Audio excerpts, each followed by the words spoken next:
Hi, this is Political News in 5, and today is 11th of September 2022. I'm Aisha Osori. Now, I'm starting with Remi Tinubu. She was trending last week for a video. Now, we're still 17 days away from the official kickoff of the presidential campaigns, but the battles have already begun on social media. This video has Mrs. Tinubu speaking prior to the 2019 elections, saying words to the effect that, we love our Igbo brothers and sisters, but if they're not for us, then we'll throw them out. And whether or not she made this comment in jest, as is being alleged, the truth is there's a pattern here. In 2015, the Oba of Lagos also made similar remarks where he alluded to the fact that, the Igbos have benefited from being in Lagos, and if they didn't vote for Ambode or vote the way he wanted them to vote or went against the throne, so to speak, they would end up in the lagoon. Now, the question some of us should be asking is, who does it benefit to have these age-old grievances between the Yoruba and the Igbo inflamed at this time and make it difficult for them to collaborate around the presidential elections? So there's a real fear that because the three major candidates going by the energy on social media represent the Wazobia factions that we have, that we're going to have an election that's fought on ethnic lines.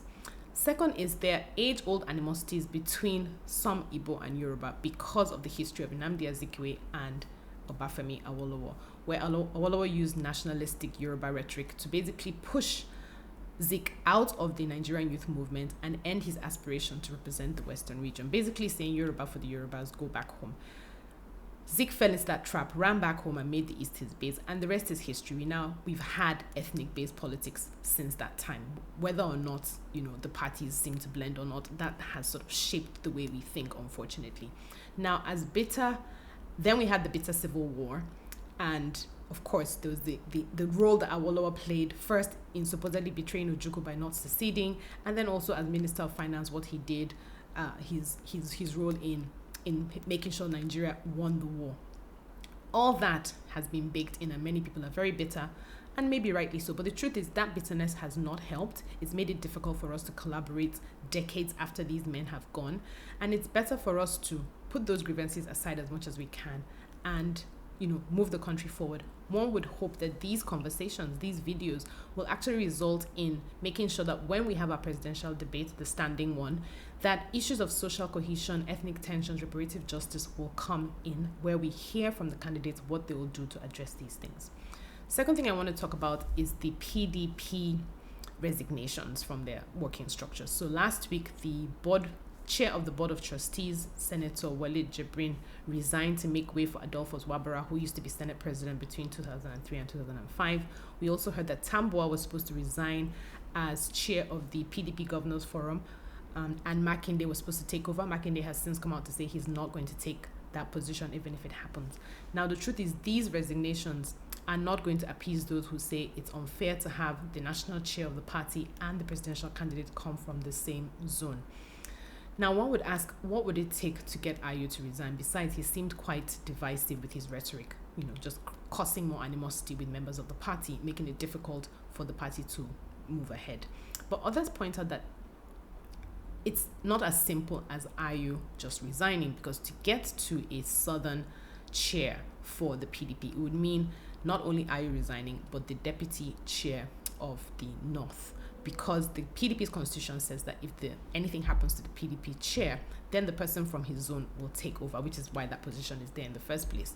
Now, so two people would have to resign. Now, even when that happens, there's another powerful position in the party, the secretary of the party, which is currently held and zoned to the south. And people are asking, will that person also resign to make way for a northerner so that there's balance?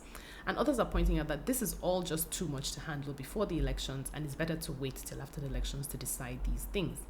And others also pointed that this demand to change Ayu is only the tip of what Wike allegedly wants. Allegedly, he wants to be able to single-handedly decide who becomes the Secretary of Federal Government, the Attorney General of the Federation, the Senate President, as well as Ministers of Petroleum, Agriculture, and Education.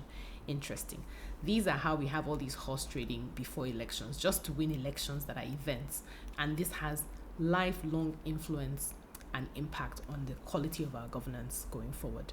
Honestly, one would like to think that, if this is the way PDP and APC win elections, many more of us should stay away and vote for alternative candidates.